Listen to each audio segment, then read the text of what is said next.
variability, visibility, vulnerability, and verdancy.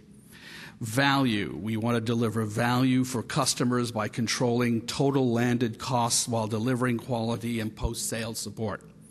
We want to manage velocity by reducing product storage times, increasing inventory turns, and reducing transit times and border delays. It's about managing variability, especially from a process management point of view, eliminating unexpected changes in flow patterns and reducing the need for buffer inventories.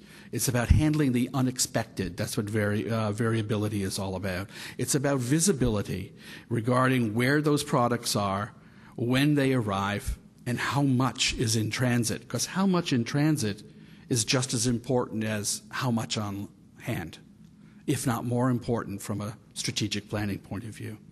It's about vulnerability, and this isn't just post 9/11.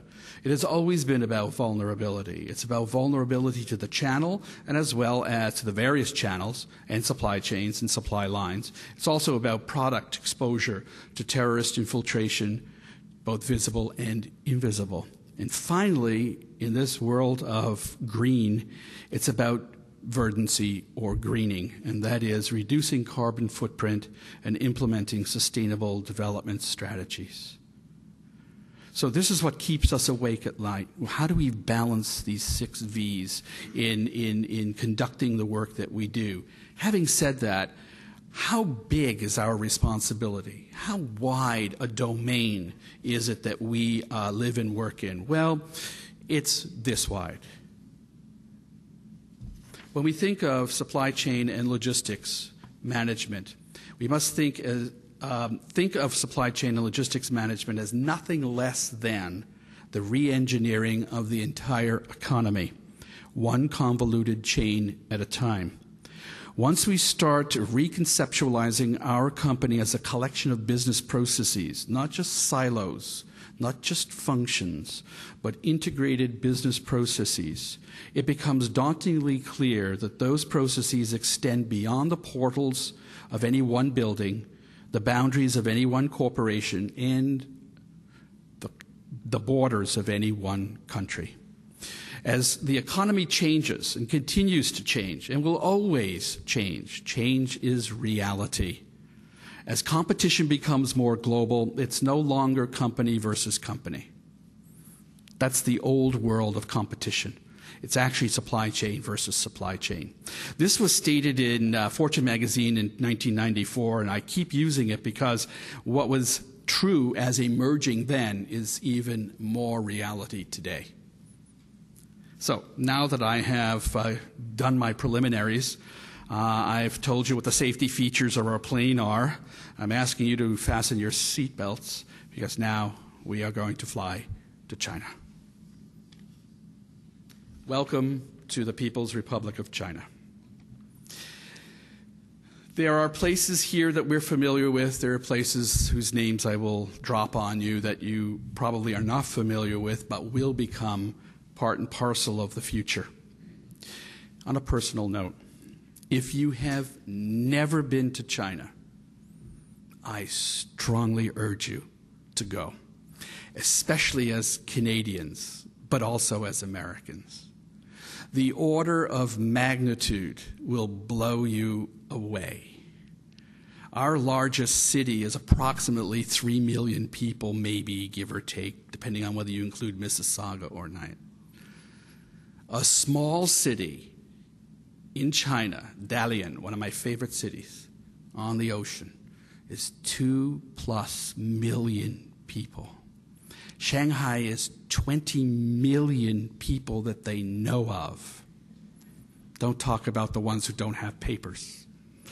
The city of Chongqing in the middle of the country, you can almost see, I know it's not easy to see, but the city of Chongqing in the middle of the country, I know this is my pointer, somewhere over here.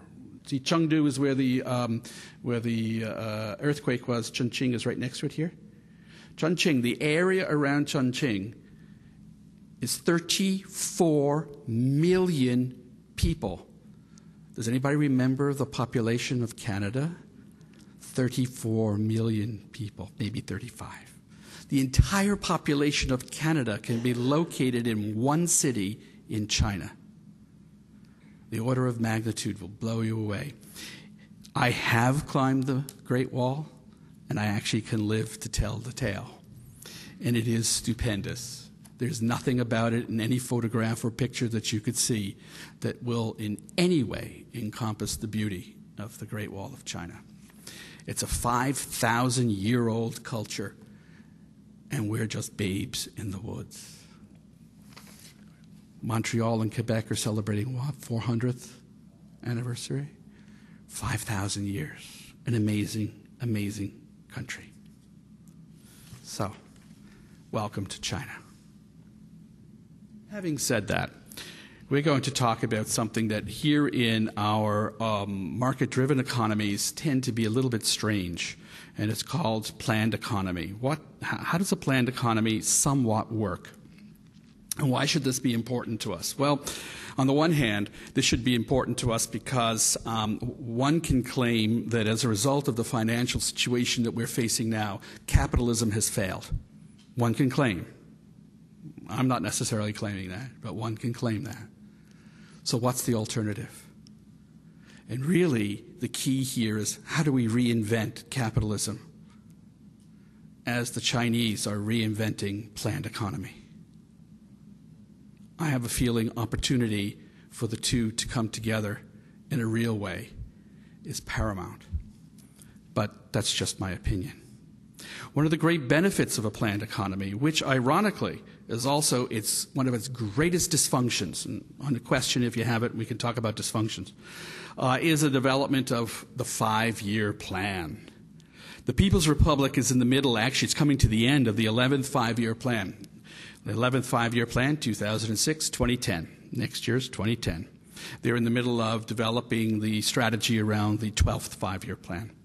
And by the way, 11th, 12th, the first 5-year plan was in 1949, which we consider the communist revolution and they call liberation. Just a little language culture issue. They don't consider it a revolution, they consider it freedom. It's important for us in the West to comprehend, even in the preliminary way, what are the key characteristics of a 5-year plan. Why? Because they give us insights into how the world works. Their world, yeah, but our world as well. Because what they do is so integral to what we do, especially now in the face of the current crisis, that we can't ignore any of this. It may not have an immediate direct impact on us, but there is a peripheral and possible and even long-term impact on us. And I'll begin to talk about that. The 11th 5-year plan is called Harmonious Society. And to practice my Chinese is He Xie She Shui. Hey Xie She Shui. Boy, I'm really getting good at this. Which means harmonious society. It is the counterpoint to the 10th 5-year plan, which was called Xiaokang. Xiaokang means well-off society. Well, 2000 to 2005, what did China do? It amassed some of the greatest reserves, it changed its entire economy, and it became extremely wealthy, some of the hottest growth in the century. All right? That's what well-off society means, i.e., what we would say, create wealth. Well, there are some residual impacts of that. There are economic impacts, there are environmental impacts being just two, social impacts. And so with the 11th 5-year plan, all of this is being revisited. Yes, create wealth. Now, the 4 key principles of harmonious society are: how do we deal with sustainable development and environmental impact? As Wen Jiabao said, we have screwed up the environment. We have to take corrective action. And when you get the leader of the country saying that, that means a lot. It's about sharing wealth creation opportunities. Now notice, it's not about sharing wealth. That's socialism. These are communists.